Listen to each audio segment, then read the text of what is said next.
Hello? So, pag teacher ka, alam mo dapat lahat. Char! That's why ngayon, ang gagawin naman natin is skirting. Tara, panoorin nyo. Alright, so sinisimulan dapat ang lahat sa pagtanggal ng nakalipas. Siyempre naman, para mas maganda ang resulta. Ini ang pagpupuo na nilipis sila ng kung maray, maghalik ang mga tela. At ano nangyari? Ginantakir ninda.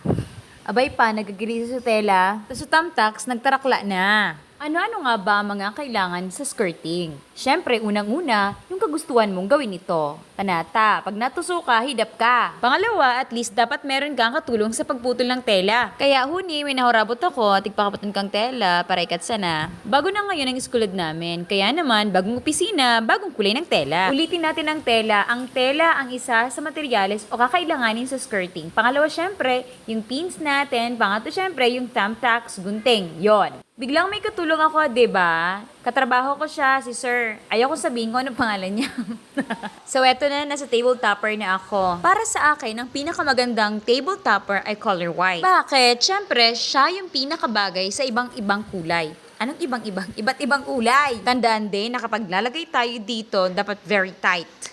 Bakit? Para mas madali, siyempre, kabit yung tablecloth natin. Tada! Reveal na ng kulay natin. Green. Saan din ba dapat mag-start? Siyempre, sa pinaka-middle ng edge ng table. Kasabay siyempre yung sukat ng telang gagamitin mo para maging sakto. Pansin nyo ba ang ginagawa ko? Minsan, natututo tayo kahit sa video lamang, kahit wala nang masyadong sinasabi pa. Isang buli. Pag nawawalta kayo ng ipins, Diyos ko, mapapanglayan mag... Okay? So, continue syempre. Yan na. So, dapat pantay ini. Anak, pakita mo nga dito. Pantay ito. Sige.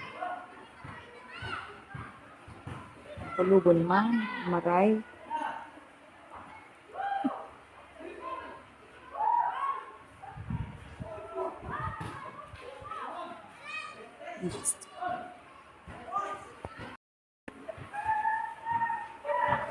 It's a final touch actually. Final touch na dito. Ang pinakamahirap kasing part, ini pagtusok ng pin.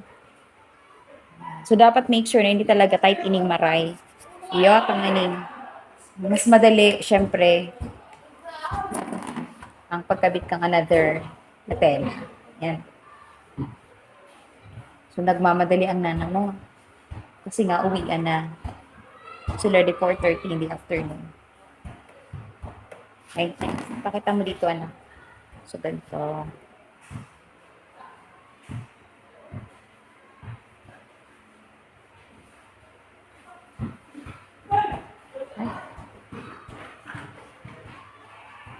Tuloy-tuloy ko lang din. Hanggang kasirin ko na. Okay?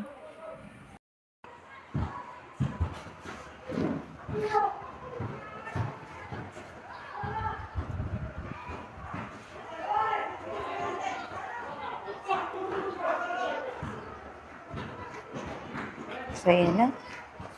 Almost. Hihi. So, ito muna for the meantime. It's already 5:30 in the afternoon na eh. Ako na sa tada uwian time na.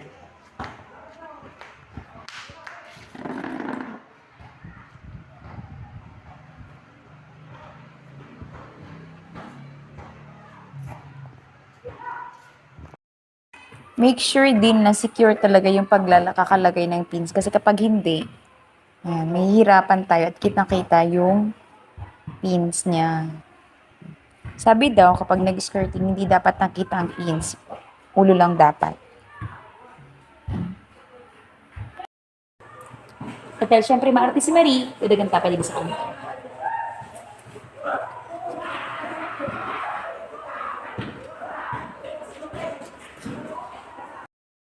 Pag diba?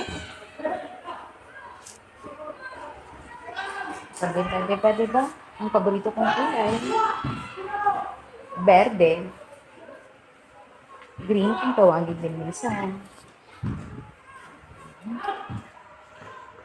Tirit. Sige na lang da kayang tigagadig din. Okay. Niya pa rin ang skirty kasi may estudyante ako kasama. Nagtago si Lorraine na. Lorraine, tiganap ka ni mama mo.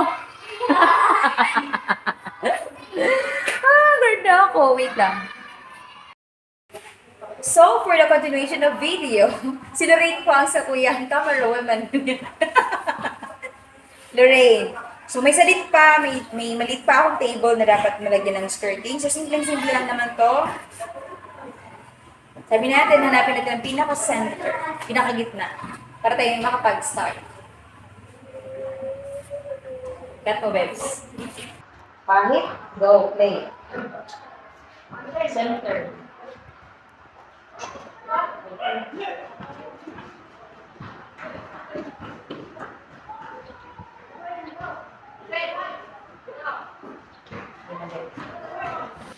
So, okay na. Nasa pangalawang mesa na. Malapit nang matapos. Nga pala, nandito kami ngayon sa Gabaldon ng Tagoytoy Elementary School. So, almost na. Malapit nang matapos. Basta laging tatandaan na madaming design para sinatawag nating table skirting na maaaring nating gamitin. Sir, gusto niyo dahil simple yun, dun sa nang maray. Okay po, kulang na kayong tela. Nga. See the difference, charot. So, yan yung dati. Ito naman yung bago ngayon. Kumusta? Anong masabi mo? Nakakuha ka ba ng ideya? Sana meron kang natutunan. Maraming salamat.